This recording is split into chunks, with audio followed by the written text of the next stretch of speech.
Bom dia, senhoras e senhores. Sejam bem-vindos à teleconferência da Vale, onde serão discutidos os resultados do primeiro trimestre de 2021. No momento, todos os participantes estão conectados apenas como ouvintes. Mais tarde, será aberta a sessão de perguntas e respostas, quando então serão dadas as instruções para participarem desta sessão.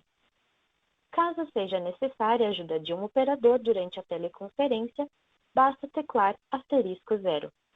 Cabe lembrar que esta teleconferência está sendo gravada e a gravação estará disponível no website da companhia no endereço vale.com, seção de investidores. Esta teleconferência é acompanhada de uma apresentação de slides, também disponível na seção de investidores do site da empresa, e transmitida simultaneamente pela internet. A transmissão do áudio pelo webcast, assim como a mudança de página dos slides, sofre alguns segundos de atraso em relação ao áudio por telefone. Antes de prosseguir, gostaria de esclarecer que eventuais declarações que possam ser feitas durante esta teleconferência relativas às perspectivas dos negócios, bem como projeções, constituem-se em previsões baseadas nas expectativas da administração em relação ao futuro da Vale. Essas expectativas estão sujeitas a condições macroeconômicas, riscos de mercado e outros fatores.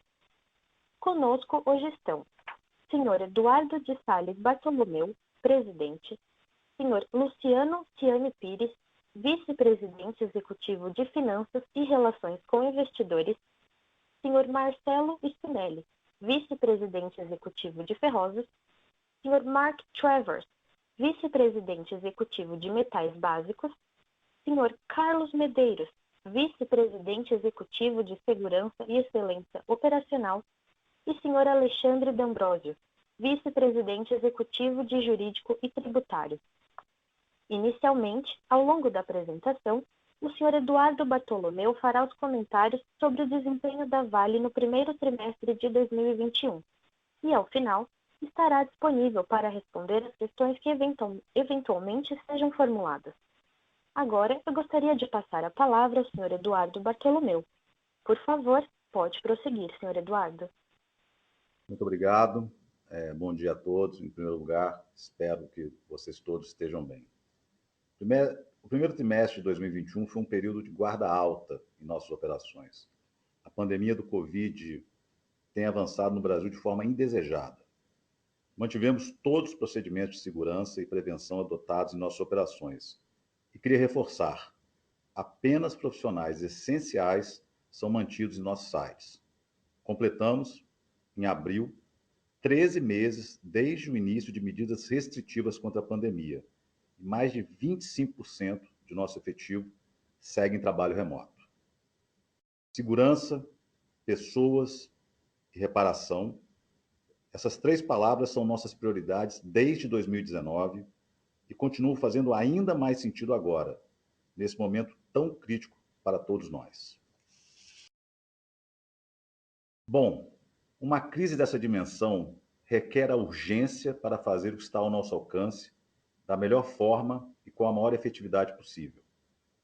Temos colaborado com os governos e comunidades desde o início e continuamos direcionando nossos esforços para os itens mais críticos nessa luta.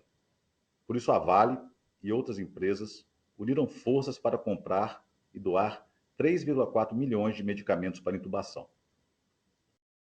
Em contribuição com o Plano Nacional de Imunização, a Vale destinou recursos à ampliação do Centro de Produção de Vacinas do Instituto Butantan, com previsão de capacidade de produção de até 100 milhões de doses por ano e para a doação de 50 milhões de seringas ao Ministério de Saúde do Brasil. Estamos atentos para que nosso apoio seja preciso e efetivo e para que nossa ajuda atinja diretamente as pessoas que necessitam. Isso faz parte do nosso novo pacto com a sociedade. Como vem dizendo em cada encontro nosso, a Vale está determinada a reparar integralmente os danos causados pela tragédia de Brumadinho. Um grande passo nessa direção foi a celebração do Acordo Global em fevereiro. A decisão que homologou o acordo transitou em julgado no final de março trazendo mais uma camada de segurança jurídica para a reparação. Uma das frentes que avança com consistência é a da segurança hídrica. Estamos trabalhando no comissionamento das obras de construção de uma nova adutora para abastecer a região metropolitana de Belo Horizonte com cerca de 6 milhões de pessoas. Em paralelo, a reparação dos danos individuais continua ocorrendo. Desde 2019, mais de 10 mil pessoas já fazem parte de acordos de indenização civil ou trabalhista com a Vale, que somam quase 2,5 bilhões de reais. Continuamos empenhados na reparação justa e célere para Brumadinho e região. Falando em segurança de barragens, após trabalhos para melhoria da estabilidade, já removemos o nível de emergência de 4 estruturas esse ano. Esperamos reduzir ou remover o nível de emergência para outras 4 estruturas ainda em 2021. Com a implantação de obras e ações de estabilização e respeitando a segurança do processo, até o final de 2025, esperamos atingir condições satisfatórias de segurança para todas 29 estruturas em nível de emergência hoje, conforme pode ser visto no gráfico. Continuamos firmes e progredindo na transformação cultural para uma Vale ainda mais segura.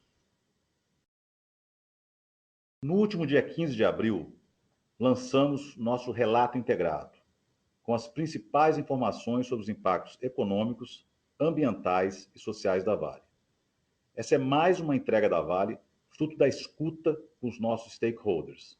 Esse documento, além de apresentar detalhadamente nossa performance ESG, ajuda a demonstrar como nossa estratégia ESG está fortemente conectada aos nossos negócios. Outro ponto importante é que ele traz informações mais detalhadas sobre a nossa gestão de riscos, incluindo avaliação sobre os riscos emergentes de longo prazo. Com isso, fechamos mais uma das lacunas ESG previstas para 2021, totalizando 39 gaps fechados desde 2019. Como pode ser visto, nossa ambição é transformar a Vale em referência em práticas ESG. Agora falando sobre o desempenho operacional dos nossos negócios, começamos 2021 com um desempenho dentro do esperado, com uma boa melhora em relação ao primeiro trimestre do ano passado. Nosso EBITDA ajustado foi de 8,5 bilhões de dólares, o maior de nossa história para um primeiro trimestre, sazonalmente mais fraco em volumes. Em minério de ferro, avançamos na estabilização da produção, retomando o restante da capacidade paralisada no site de Timbopeba e na usina de peletização de Vargem Grande. Nosso começo de ano foi mais forte que 2020. Produzimos, nesse primeiro trimestre, sazonalmente mais fraco, o mesmo que produzimos no segundo trimestre de 2020. Isso nos traz bastante confiança em atingir nosso guidance de produção para este ano. O Spinelli vai dar mais detalhes a vocês em seguida. No níquel, também tivemos um desempenho dentro do planejado, com uma operação estável em Onça Puma e nas refinarias do Atlântico Norte, com Long Harbor atingindo níveis recordes de produção no primeiro trimestre. Em cobre, porém, tivemos um desempenho insatisfatório, com queda de 20% a 30% nos volumes de Salobo e Sossego. Isso se deve a estarmos revisando os processos no Salobo, visando melhorar a segurança das nossas operações naquele site, impactando a movimentação na mina. No Sossego, tivemos manutenções mais longas pela dificuldade de mobilização de contratadas por conta do Covid-19. Em outra frente, na linha de endereçar nossos drenos de caixa, a venda das operações da VNC foi um passo importante no compromisso de transformar nosso negócio. Compromisso este assumido no final de 2019 por nossos acionistas e entregue com uma saída de forma muito responsável, com a criação de uma solução local que atende às demandas de todos os stakeholders. Concluímos também o acordo para a aquisição da participação da Mitsui na operação de carvão e logística em Moçambique, um passo importante para nosso desinvestimento nesse negócio. Outro compromisso assumido com os nossos acionistas. Nesse tema, outro passo relevante foi a conclusão da reformulação das plantas de processamento de Moatize, que nos permitirá atingir um run rate de produção de 15 milhões de toneladas por ano já nesse segundo semestre. Em resumo, continuamos executando as ações necessárias para estabilizar nossas operações, assegurar as opções de crescimento e alocar o capital de forma disciplinada. E falando em disciplina na alocação de capital, demos uma evidência de nosso compromisso com o retorno de valor aos nossos acionistas com o anúncio do programa de recompra de ações deste mês. Temos convicção de nossa capacidade de cumprir nosso de-risking e maximizar o retorno para nossos acionistas no longo prazo. Acreditamos que a recompra de nossas ações seja um dos melhores investimentos para a companhia, que ao mesmo tempo não compromete a continuidade do pagamento de dividendos acima do mínimo estabelecido pela nossa política. Para concluir, resumindo para vocês, estamos avançando na reparação de Brumadinho de forma célere e justa. Continuamos no caminho para construir uma cultura de segurança na Vale. Estamos atuando forte para tornar nossas operações mais estáveis e previsíveis.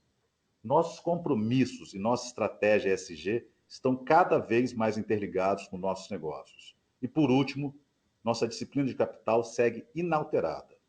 Mais importante, garanto a vocês que estamos fazendo e continuaremos a fazer tudo o que pudermos para garantir a segurança das pessoas nas nossas operações e nas nossas comunidades.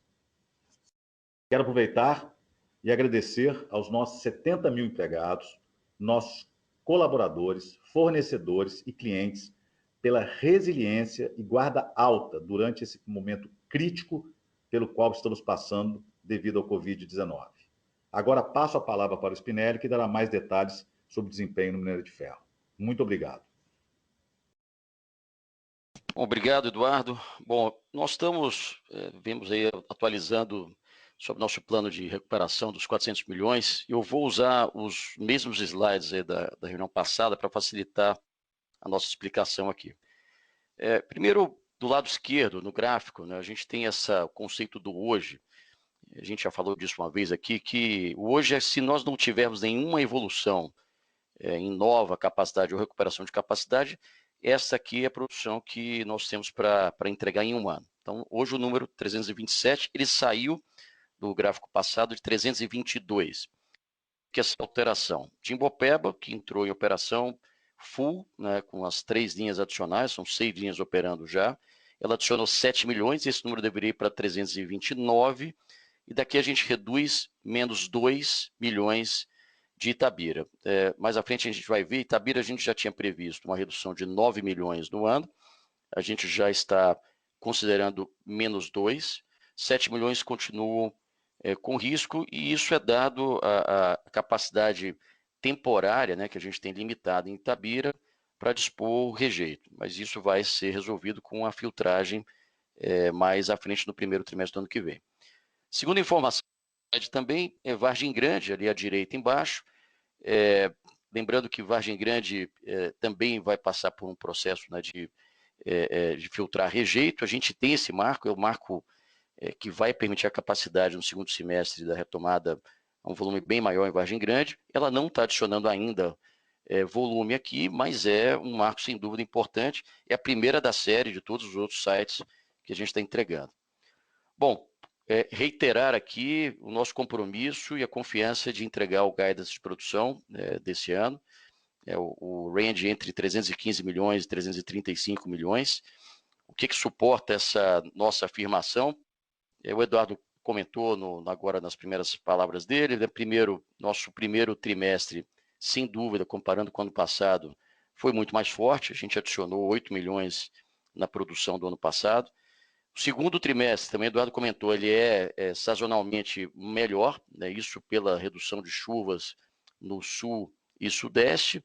O norte ainda, a gente está no período de chuva, mas junho já é um mês mais seco, então essas duas contribuições permitem que a gente faça e confie que o trimestre corrente ele vai ser maior do que o primeiro trimestre desse ano.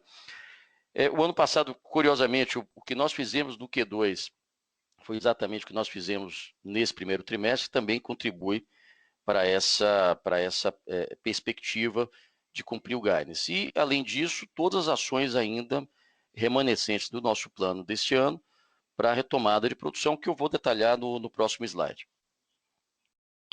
Bom, aqui eu vou chamar atenção para alguns pontos. Primeiro, semana que vem em Vargem Grande, a gente avança no teste de impacto de vibração de um transportador de longa distância na barragem de Vargem Grande. Esse é um importante teste que vai soltar essa capacidade de 6 milhões de toneladas. Em fábrica, a gente também já está testando a produção a úmido. A produção precisa agora da aprovação definitiva da Agência Nacional de Mineração. A gente espera também ter essa confirmação ao final desse trimestre. E ainda no Sistema Sul, vale ressaltar Maravilhas 3. É um ativo importante, combinado com a filtragem, que vai permitir um salto de capacidade em Vargem Grande. Maravilhas 3 está em obra, eu diria que na fase final da obra civil. E aqui importante informação é que Maravilhas 3 já tem a licença para operar, faltando somente a declaração de estabilidade que a gente obtém no final da obra. Comentários agora sobre o Sistema Sudeste. Primeira notícia boa é que nós estamos planejado parcialmente a filtragem em Itabira. Isso vai permitir, né, que a gente vê que o adicional ali é 0, mas ela consiga offsetar aquela possível redução de produção que está aqui embaixo, de -7, eu já considerei 2 milhões no ano na nossa projeção, mas a gente tem -7. O que é isso? É restrição temporária para dispor o rejeito. Então, antecipando essa filtragem, a gente começa a ter flexibilidade e o site entra num ramp-up para definitivamente a instalação do restante da filtragem no primeiro Q do ano que vem. E Brucutu, aqui eu acho que vale também a atualização. A barragem do Torto é o grande ativo do ano. Essa barragem, ela tem a obra que está acontecendo agora, a gente está no pico da obra, previsão de acabar a obra esse ano também. Diferente de Maravilhas 3, Brucutu precisa da licença final. Isso é um processo que pode demorar de 1 a 3 meses. No nosso plano, esses dois processos, tanto construção como a questão da licença, a gente tem planejado para entregar até o final do ano, adicionar essa capacidade. A gente não adiciona volume efetivo nesse ano, mas aqui a gente está falando de capacidade. Agora, qualquer eventual atraso nesses dois processos, vale lembrar que a gente tem uma posição de retaguarda, que é a filtragem também em Brucutu, que aí sim permite a nossa produção independente da capacidade de barragem. Então, essas são atualizações. Eu fico aqui disponível na sessão do Q&A para qualquer adicional pergunta. Passo para o Luciano. Bom dia a todos. Começando por alguns comentários sobre o balanço. Vocês viram um movimento forte de capital de giro nesse primeiro trimestre. O primeiro trimestre, normalmente, ele tem variações expressivas. É um trimestre, por exemplo, de formação de estoques. É um trimestre de distribuição de participação dos lucros para os empregados. É um trimestre de pagamentos para os fornecedores. Os investimentos são mais intensos no quarto trimestre. Tudo isso reduz a posição de capital de giro, porém, é um trimestre onde os collections das vendas expressivas de novembro e dezembro é muito forte. Então, nós tivemos esse efeito positivo de 550 milhões de dólares. Só para vocês terem uma ideia, o contas a receber melhorou em 1.400 bi de dólar, offsetando todos os outros aumentos que eu mencionei. E por que esse collection foi tão forte? Eu vou para o próximo tema, que é o tema dos preços provisórios. No quarto trimestre do ano passado, nós tivemos um preço médio de minério de ferro de 134 dólares. Só que o preço começou a subir no final de dezembro e o preço provisório foi de 158. Então, uma diferença muito grande que, inclusive, contribuiu para a realização de preço no quarto Q. Isso se transformou em EBITDA no quarto Q, mas não virou caixa. Essa diferença virou caixa no primeiro trimestre. E no primeiro trimestre, nós tivemos um fenômeno inverso. Embora o preço médio tenha sido de 167, o preço provisório se manteve em 159, porque houve uma queda no final de março. O que significa que isso não só não se repetiu o efeito do preço provisório aumentando a realização de preço do EBITDA no quarto Q, como pelo contrário, puxou um pouquinho para baixo. O que nós vimos aqui agora? No mês de abril, o preço voltou a se recuperar. Nós estamos aí em patamar de 190 dólares. Então, essa diferença entre o preço provisório de 159 e o preço de 190, que é o que está hoje, isso vai se transformar em EBITDA e em caixa no segundo Q, independentemente das vendas desse trimestre. Então é possível que tenha aí uns 300 milhões de dólares de carry-over de EBITDA que não foi registrado no primeiro Q e vai ser registrado no segundo Q, relativo ao que foi produzido e vendido no primeiro Q. Comentando agora sobre custos. Quando você compara os custos do Q1 de 21 com o Q1 de 20, eles estão relativamente alinhados. Até uma pequena queda de 15 no ano passado para 14,8. Mas olhando já a perspectiva para o ano, nós já estamos vendo aí, de fato, o custo médio do ano de 2021 um pouco acima do ano de 2020. Por quê?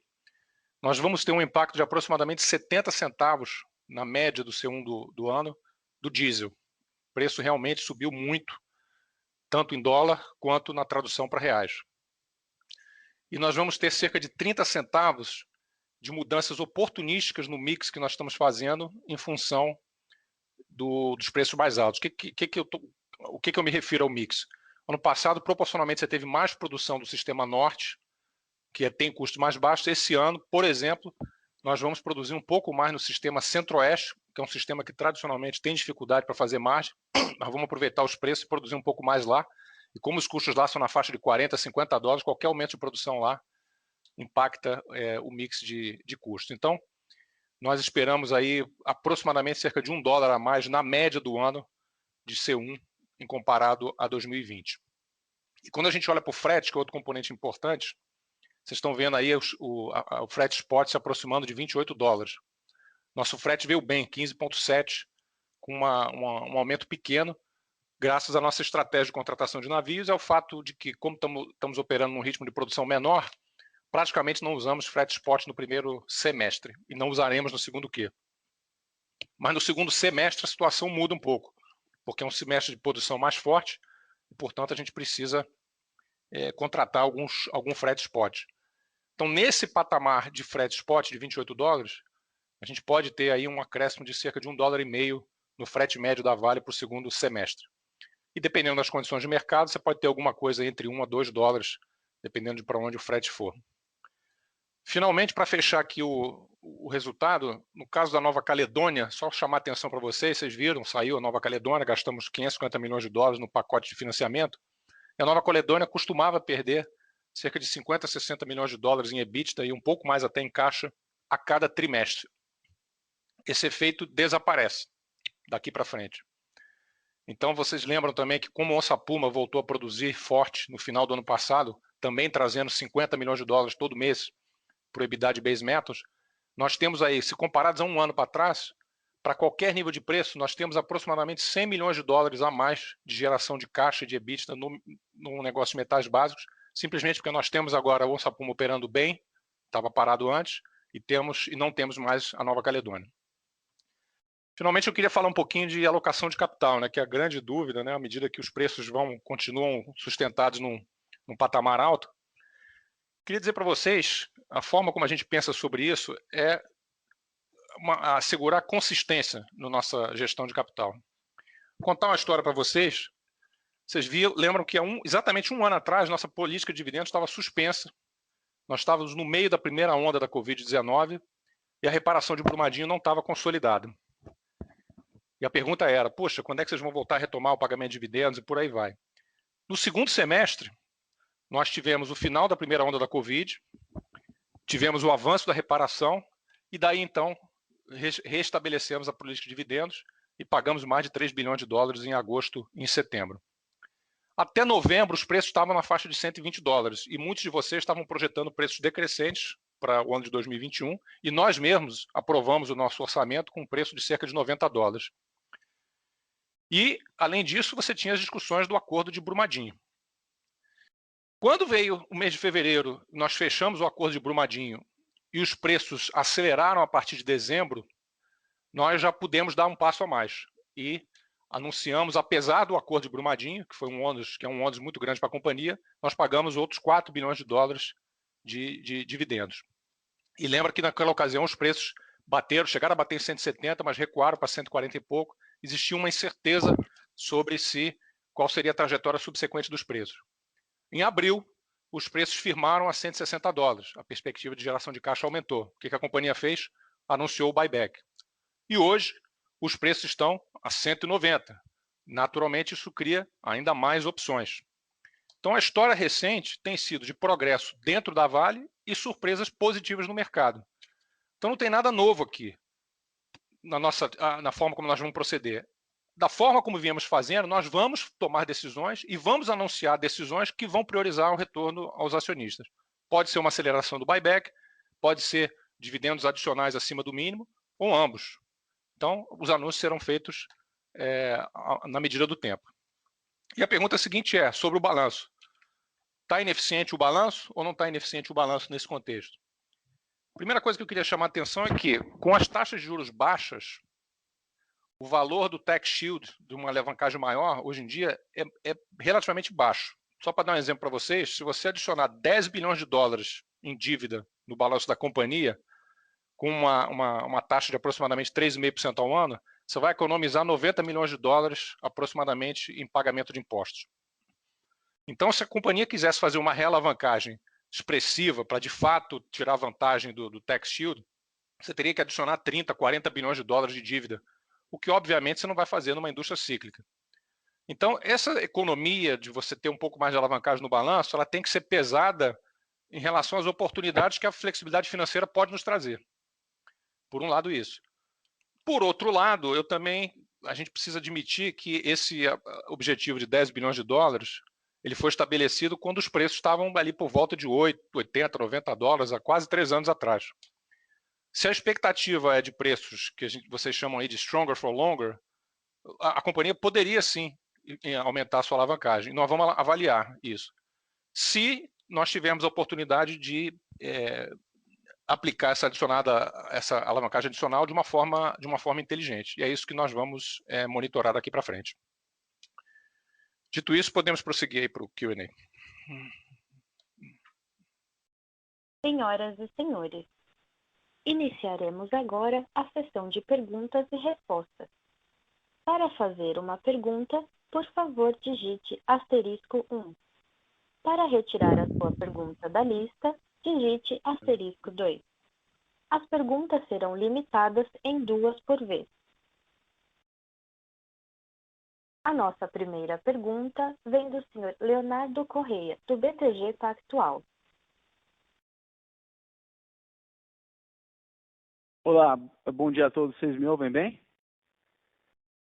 Sim. Tá ótimo, senhores. Bom, obrigado. A primeira pergunta com relação à estratégia comercial de minério de ferro, né, talvez mais para o Spinelli, dado o nível de prêmio de Carajás que está acima de $30, um nível sem precedentes, os preços aí de Carajás acima de $200, enfim, muito saudáveis e com tendências talvez mais estruturais, né, de prêmios fortes na China, dado tudo que eles estão fazendo com relação à redução de emissão na siderúrgica. A pergunta para o Spinelli é se tem algum ajuste com relação a mix, né, de produtos, né, se dá para, de certa forma, calibrar um pouco mais aí para o mix de Carajás ser superior ao que ele vinha sendo nos últimos meses, para aproveitar desses aumentos de prêmios e da demanda, né, que claramente está muito forte. A impressão que dá que eventualmente esse mercado pode estar um pouco subofertado. Então, como que a Vale, né, enfim, vai manusear aí o mix de produtos, dado essas mudanças estruturais na China? E também, assim, eu acho que a grande dúvida, dado a complexidade, né, na precificação da Vale, né, acho que para o mercado, é de como esses aumentos de prêmios vão impactar fluxo de caixa e realização de preço de minério de ferro. Então, Spinelli, se você também puder ajudar a gente a quantificar um pouco, né, o que significa esses aumentos de prêmios, acho que ajudaria bastante. E a segunda pergunta, um pouco fugindo ainda da questão de alocação de capital, que eu sei que muita gente vai perguntar, minha dúvida é sobre pelotização. Né? Ainda nessa mesma temática, né, com todas as mudanças estruturais na China, claro que Samarco está voltando a operar e tem um certo gap que a Samarco vai preencher, mas diante desse cenário construtivo, né, para prêmios de qualidade e Pelotas, como que a Vale, enfim, enxerga o mix dela, né, os volumes de pelotização, se tem algum espaço de aumento de capacidade, de novos investimentos em pelotização para frente? São essas perguntas. Obrigado, senhores. Obrigado, Leonardo. Vamos lá. Primeiro, assim, estratégia comercial, ela tem 3 pilares, né? A gente sempre fala isso: o value over volume, o supply chain otimizado, né? Que exatamente responde essa primeira pergunta sua, e ter o portfólio de produtos, né? Léo, a gente faz diariamente isso, né? O estudo de vender separado o BRBF, aumentar o Carajás, lembrando que você tem desconto, né, no Alta Sílica, e ao mesmo tempo também existe uma margem de flexibilidade. Ela não é um sistema livre de variável, né? Porque as variáveis estão todas soltas. Você tem compromisso com o cliente. Hoje o BRBF ele é um basal dos nossos clientes, mas a gente tem flexibilidade e observa. Lembrando que a oferta e demanda nesse mercado ela responde também com certa velocidade, né? Então, hoje o preço de Carajás, o prêmio de Carajás está elevado também por essa visão nossa, né? Você sobre-ofertar Carajás, naturalmente você pode também ter um decréscimo do prêmio. Então, te respondendo a primeira pergunta sobre calibrar os produtos, sim, a gente está calibrando, a gente está observando isso, é uma decisão diária, com restrições para algum ou outro contrato, sim, mas maximizando sempre o que a gente consegue ter aí e colocando a oferta no value over volume adequadamente, porque eu acho que isso tem sido um sucesso nesse caso. Quanto ao prêmio, eu acho que tem, primeiro, o prêmio em geral, a gente vê suporte para o prêmio ao longo do ano, e aí a configuração na China, vocês estão acompanhando bem, é um cenário de demanda sólida, com essa questão de corte de produção. O Tanshan trouxe essa variável, tudo bem que é uma variável que a gente ainda não sabe o desdobramento dela em detalhes, mas ela cria essa pressão. O coque, ainda com preço elevado, né, tem trazido a configuração que, na nossa visão, se sustenta, independente para onde for o índice, né, do minério de ferro e a tendência até de arrefecer do segundo semestre, o prêmio tem suporte para sustentar. Quando a gente fala aqui na média, né, do nosso prêmio de 8,3 esse mês, a gente espera que esse prêmio, de acordo com o mix de Carajás e o que está acontecendo, esse suporte, a tendência é que você tenha uma média semelhante para o minério de ferro, né? Com destaque para o mês que vem, que você tem a distribuição de dividendos na pelota. Então, provável, a pelota você aparece com a distribuição de dividendos também. Lembra que a gente faz isso a cada semestre. Pelotas, aí eu já falo também de prêmio de pelota. Pelota, você tem razão. Qual o grande problema? A capacidade de produzir pellet feed. Então, a gente está naquela sensação assim, poxa, queremos ir ao mercado com mais velocidade. A grande questão hoje é a nossa restrição de disposição de rejeito no sistema Sudeste. Os maiores produtores de pellet feed são Itabira e Brucutu, justamente onde a gente está mais restrito. E Timbopeba já é uma boa notícia. Também é uma notícia mais local Brasil. Então, a gente está limitado. A previsão de produção nossa é algo um pouco melhor do que o ano passado. A gente não imagina ter capacidade esse ano ainda, né? Não está no plano de fato, mas sim ter capacidade de 60 bilhões, que é o nosso parque para o ano que vem, é o nosso alvo. Não quer dizer que a gente vai colocar os 60 milhões no mercado, vai depender da situação. O que está acontecendo no prêmio de pelota é o que você comentou. Pelota de alto forno segue esse mega trend todo de ex-China e China. A gente tem especificação na China, nosso mercado é fora da China, então está suportando, a gente dobrou o prêmio no trimestre passado, em relação ao último trimestre do ano passado. Os prêmios atuais também avançaram e a gente tem espaço para aumentar o prêmio para o próximo trimestre. Acho que essa informação é importante para você. E a pelota de redução direta, você ainda adiciona aí um ingrediente que é a retomada nos Estados Unidos potente, que puxa também redução direta e principalmente leva a sucata um preço, um patamar elevado. Isso influencia o mercado do Middle East, onde a gente tem maior participação. Então, a gente vê isso para o aumento do prêmio. Ou seja, visão de prêmio médio nosso é No minério de ferro, uma manutenção desses prêmios até o final do ano, isso vai aparecer na média de prêmio realizado. E na pelota não há uma previsão de aumento, mas duas participações importantes no trimestre que vem, que é o dividendo, a realização desse trimestre corrente, que é o dividendo, um prêmio maior nesse trimestre corrente em relação ao ano passado e um provável prêmio maior também no trimestre que vem, dada essa escassez de pellet feed.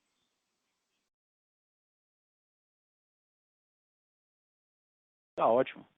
Obrigado. A nossa próxima pergunta é do senhor Thiago Lofiego, do Bradesco BBI. Obrigado, bom dia.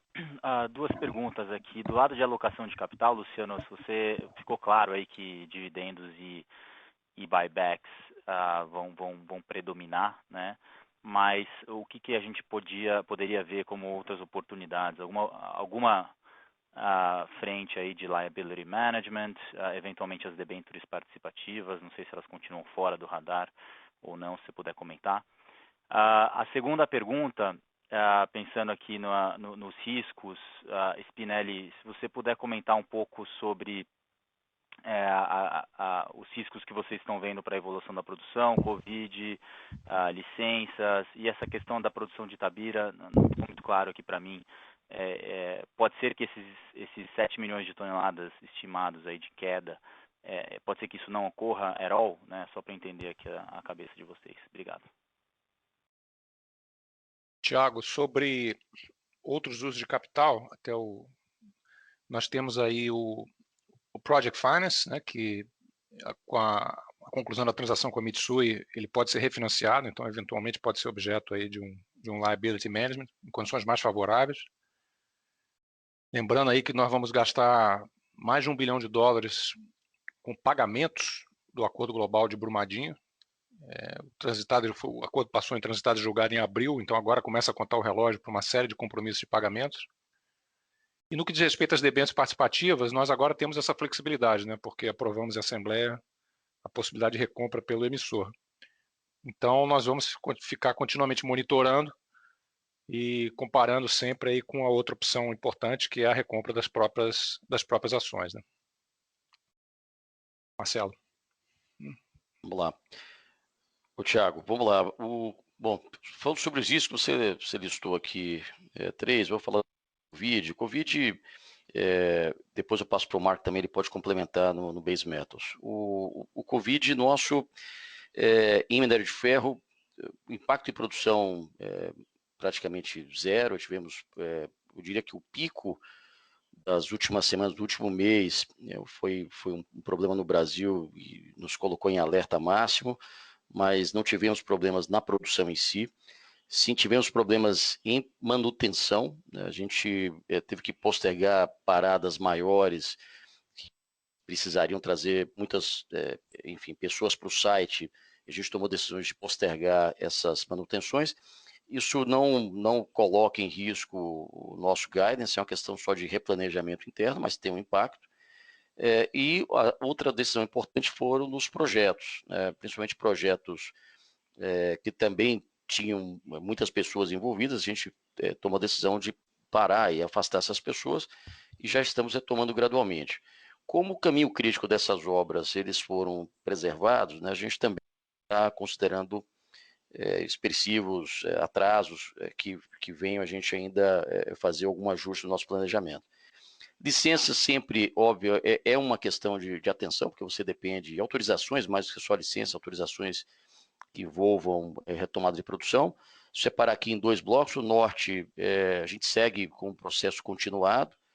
Um exemplo que a gente acabou de receber a licença para uma nova área no S11D, que é importante dentro do plano do mais 10, do mais 20, que já vai permitir ser lavrada, mas isso é business as usual. Já as autorizações ou licenças do Sudeste estão em linha, como eu comentei aqui no nosso roadmap. A questão mais específica de Torto, como é uma licença final, não é um problema que não nos preocupe, mas sempre é um objeto que um terceiro, né, pode levar uma variação que a gente não controla. Mas eu não traria como um ponto vermelho, vamos colocar um farol aqui, um ponto amarelo, mas por atenção mesmo que deve ser feito. Itabira, nós já anunciamos desde o começo do ano que ela reduziria a produção em relação ao ano passado. Que redução seria essa, Tiago? Seriam 9 milhões de toneladas, dado que as restrições foram aumentando, né, o espaço para você alocar e dispor rejeito filtrado ou de rejeito normal, natural, ele foram reduzindo. Então, a gente chegou a usar 2 cavas, essas cavas foram se exaurindo para essa disposição. O que eu disse ali no começo é que já desses 9 milhões, 2, com certeza a gente não vai conseguir chegar à produção do ano passado, a gente vai ficar 2 abaixo. Existem 7 que fica na briga. Por quê? Porque ela flutua, se chove mais, se chove menos, eu posso ter capacidade de fazer essa disposição. Quando eu comentei sobre antecipar a filtragem em Itabira, é uma das maneiras de mitigar essa flutuação. Está dentro do plano, ela não é a full capacity dessa filtragem, mas toda contribuição que ela fizer, ela vai reduzir esse risco de Itabira.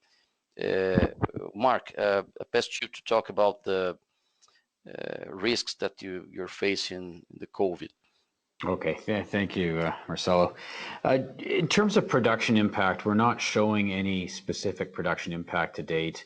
We did have some difficulties, I would say, particularly managing COVID constraints in the underground mines in Canada. We're working through that.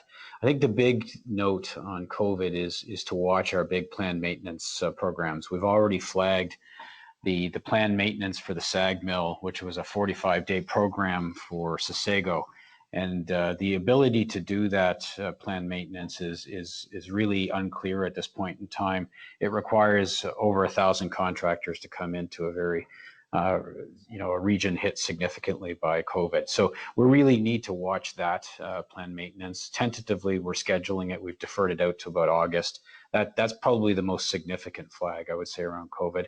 We also have a planned maintenance coming up in Onça Puma in July, which is about 15, 20 days. And again, in the same area in Brazil, we need to just watch that one.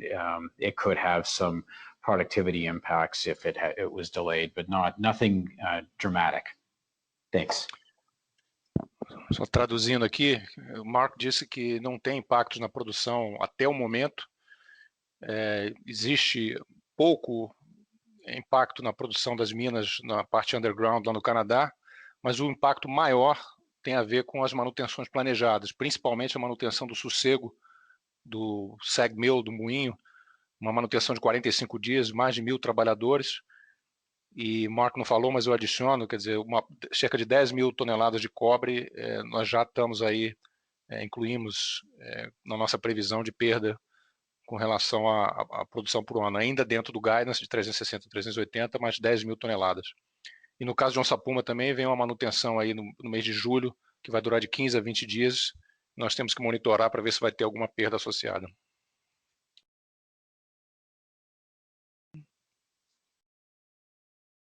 A nossa próxima pergunta vem do Sr. Caio Ribeiro, da Credit Suisse.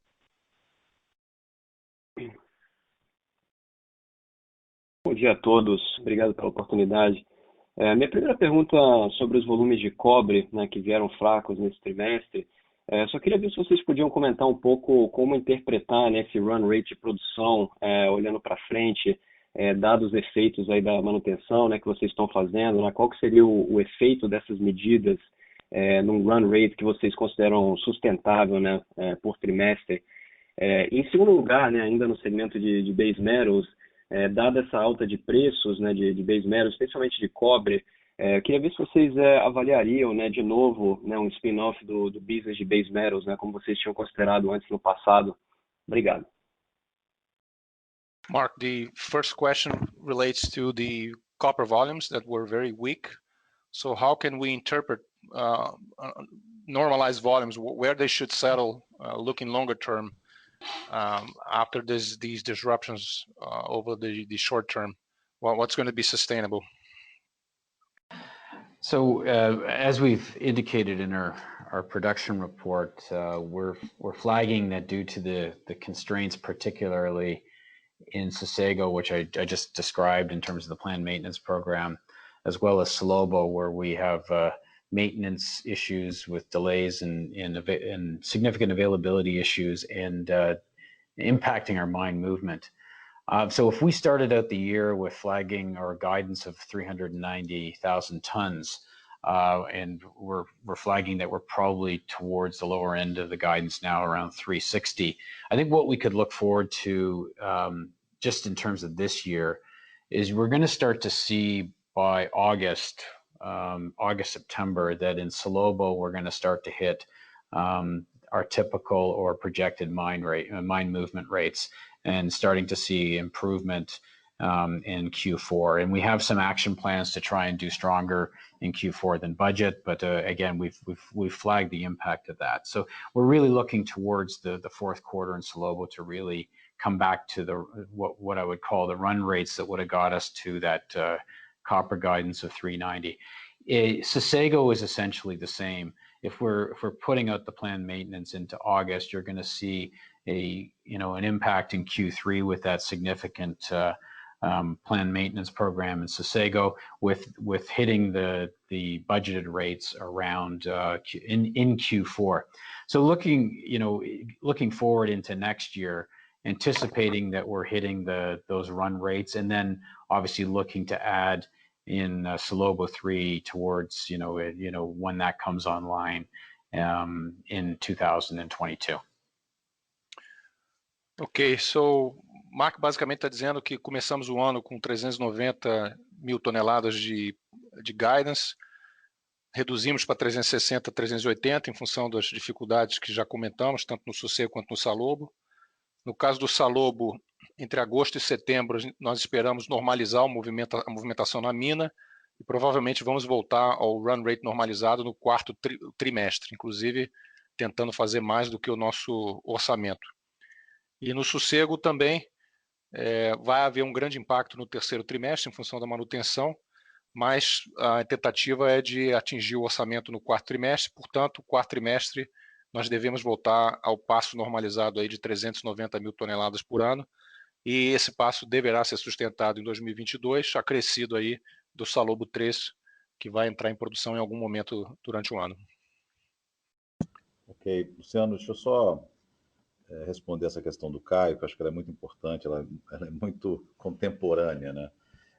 Nós sempre olhamos as opções que estão ao nosso alcance, né? Essa é a primeira afirmação genérica, né? E a gente reconhece que existe uma discrepância que já existia no passado, de não percepção de valor do base metals dentro da Vale, e agora então com os múltiplos que a gente está sendo avaliado, que é um trabalho forte que a Vale tem que fazer as a whole, né, como um todo.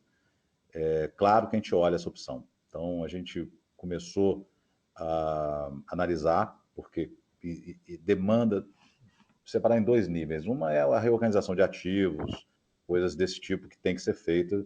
Então, a gente está analisando. Muito importante entender esse verbo aqui. A gente não tomou uma decisão ainda de ir nesse caminho, mas com certeza a gente está analisando com profundidade o que significa esse rearranjo de ativos. Vocês sabem que a gente tem ativos de base metals em Carajás, que tem uma interdependência muito grande com o minério de ferro. Então, essa parte, vamos chamar assim, mais doméstica, do processo de fazer o spin-off, a gente está analisando. Mas é importante ressaltar dois pontos que a gente tem mantido com certa coerência, até porque eu estava no Base Metals desde então, né? Que a gente tem que trabalhar nas fundações do negócio e estar pronto para as opcionalidades do negócio. As fundações, o que a gente diz, né? O que são as fundações? Primeiro, são os projetos, né, de reposição de capacidade, Salobo, Voisey's Bay, Copper Cliff Mine, que é importantíssimo para o negócio, né? Inclusive se você for fazer um IPO. Os trabalhos de produtividade, que são obviamente necessários, não apenas a correção de rota de Salobo e Sossego, que sempre operaram muito bem. A gente entende que é mais um recap, que a gente vai retomar muito rápido a condição operacional desses dois ativos, mas no Canadá, principalmente na operação do Canadá, tem um trabalho grande de produtividade ainda a ser concluído. E claramente a VNC, né, que a gente teve aí, a gente considera com muito sucesso a saída de um ativo que obviamente não adicionava no portfólio. E a segunda parte é a história, que é a famosa opcionalidade do carro elétrico, né, cara? E a gente nos vê, de fato, como uma das poucas empresas ESG, Green, com um portfólio muito forte, né, de produtos de todos os níveis, de todas as dimensões, ligados ao carro elétrico, né? Nós acabamos de fazer um acordo com a OEM, então a gente vê que a gente tem powder, tem pellet, tem name it, né? Para ser esse fornecedor premium para o futuro da transição energética, além do que nós já falamos no Vale Day, né? Todos os projetos de cobre, né? Nossa ambição de crescer fortemente no cobre. Então, ou seja, resumindo num nutshell, estamos analisando a opção de fazer o spin-off, não foi tomada uma decisão. Para essa decisão tem que ser feito um rearranjo de ativos. Nós temos de tratar as fundações do negócio, estamos tratando e vamos continuar tratando, mas temos que ter uma história, uma narrativa de crescimento que nós temos, né? Então, Caio, de fato, espero ter respondido a tua pergunta, mas, assim, in a nutshell, analisando. A nossa próxima pergunta vem do senhor Daniel Sasson, do Itaú BBA. Olá, bom dia a todos, obrigado pela oportunidade. A minha primeira pergunta, acho que para o Spinelli, do lado de oferta. Spinelli, se você puder dar uma ideia para a gente de quanto vocês estimam que a China esteja produzindo hoje de minério internamente, e se o nível atual de preços estimula aumento de produção interna, enfim, se eles têm capacidade para aumentar essa produção, se de repente você vê um aumento de produção de players aí não tradicionais, que eventualmente fiquem aí animados a aumentar volumes no ambiente atual de preços altos. E minha segunda pergunta, Luciano, você falou nesse cenário aí de repente stronger for longer, de preços de minério. Só para deixar claro se eu entendi direito, o que vocês estão começando a estudar é ver se faz sentido aumentar o target de 10 bilhões de dívida líquida expandida, né? E aí, nesse cenário de stronger for longer, eu lembro que em relação a preços de longo prazo, vocês falavam que algo ao redor de 70, 80 dólares seria o sweet spot, né? O nível que vocês têm um nível bacana de rentabilidade, que não estimula outros volumes a entrar no mercado. Vocês ainda têm essa visão? Esse ainda é um preço que vocês veem como mais sustentável a médio e longo prazo? Obrigado.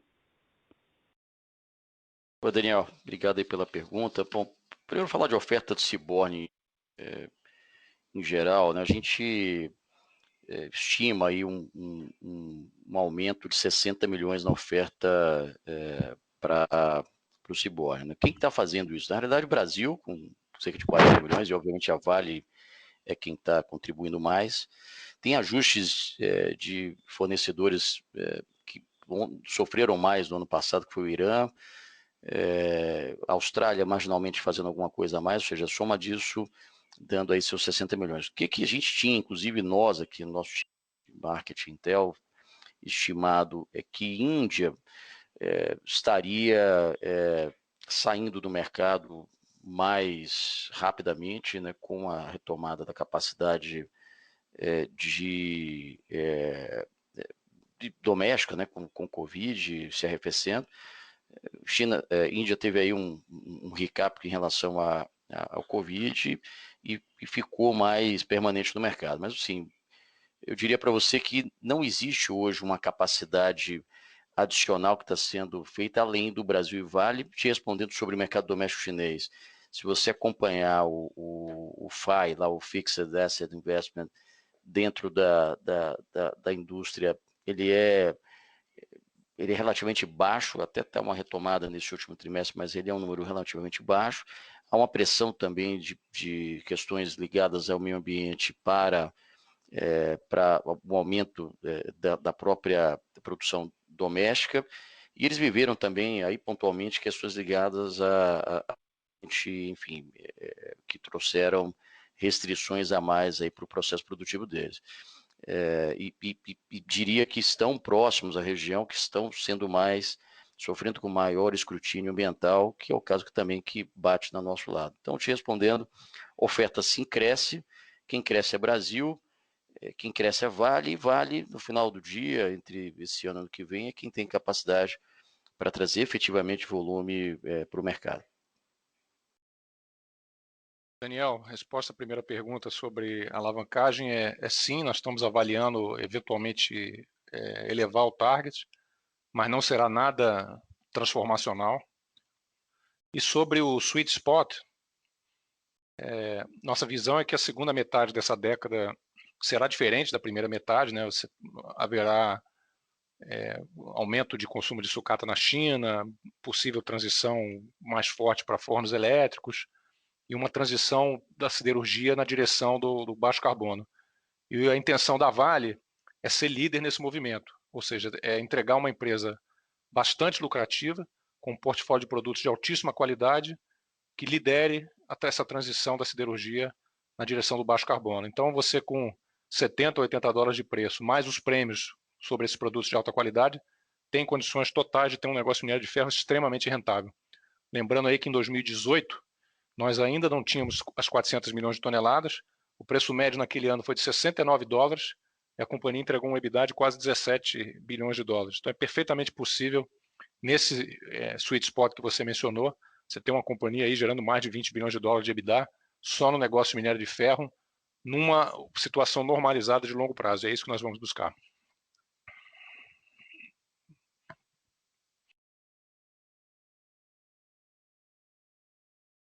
A nossa próxima pergunta vem do Sr. Rodolfo Angeli, do JP Morgan. Bom dia, gente. Só uma pergunta do meu lado agora. A gente está vendo a história da companhia se desenrolar, acho que da maneira que todos queriam ver, né? A gente está vendo vocês avançarem nos temas mais críticos, em especial em Brumadinho. A gente está vendo aí os preços de minério super elevados, aí com isso vem o deleverage, vem a remuneração para acionista, etc. Né? Então, eu acho que a história está ficando até meio chata do ponto de vista do investidor que quer evento, alguma coisa assim. Então, minha pergunta vai nesse sentido. Né? Vocês venderam, saíram da Nova Caledônia, estão trabalhando no carvão, então eu ia pedir para vocês darem um update para a gente de como é que vocês estão vendo tanto o lado operacional lá e principalmente se tem alguma perspectiva de conseguir anunciar alguma coisa no sentido de vender esse ativo no curto, médio prazo. E para complementar essa pergunta, só se tem mais alguma coisa que vocês veem que não está no radar e que pode ser um catalyst para o papel. É isso só do meu lado. Obrigado. Manda bala, Luciano. Tá. Rodolfo, nós estamos com grande expectativa aí para o ramp-up da produção. O objetivo, de fato, no início do segundo semestre, estar produzindo aí 15 milhões de toneladas em Moatize. Nós temos a expectativa de, com a chegada de novos equipamentos que foram encomendados no início de 2022, estar produzindo acima de 18 milhões de toneladas. Com o Project Finance fora da equação, é perfeitamente possível que o negócio gere caixa positivo já no início de 2022, desde, é claro, que você tenha preços de carvão um pouco melhores do que tem hoje, né? Eles estão bastante deprimidos aí por conta da disputa entre a China e a Austrália, metalúrgico na casa de 110 dólares aí no mercado transaciônico, enquanto dentro da China se aproximando dos 200 dólares. Então, num ponto de equilíbrio aí no meio do caminho, o negócio certamente vai ser lucrativo. E temos aí até o preço do carvão térmico uma trajetória positiva. Há sim muitos interessados, nós recebemos mais de 2 dezenas de intenções, pelo menos para olhar o ativo. Ainda é muito preliminar para ver se esse interesse vai se traduzir em real intenção, mas nós estamos positivos aí de que teremos novidades aí ao longo do segundo semestre nesse processo de desinvestimento e podemos atualizar vocês.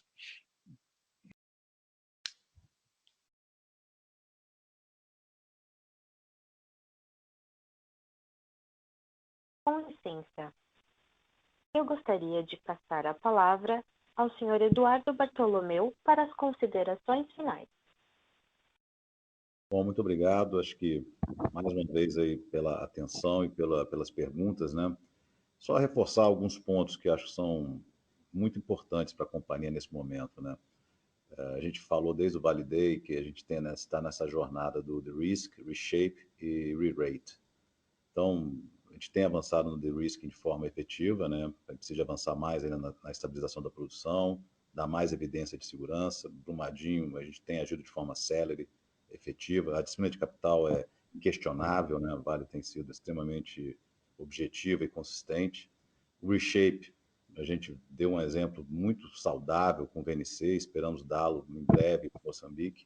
E o re-rate virá na hora que a gente estabilizar de fato essa empresa confiável, essa empresa segura, humana, que é o que a gente, toda aqui, minha equipe, toda a diretoria executiva está trabalhando muito forte para fazer acontecer. E acredito que os inputs de vocês, as contribuições, as perguntas, os desafios são muito importantes para a gente acelerar nesse processo, né? Então, muito obrigado e vejo vocês todos no próximo call. A teleconferência da Vale está encerrada. Agradecemos a participação de todos e tenham um bom dia. Obrigada.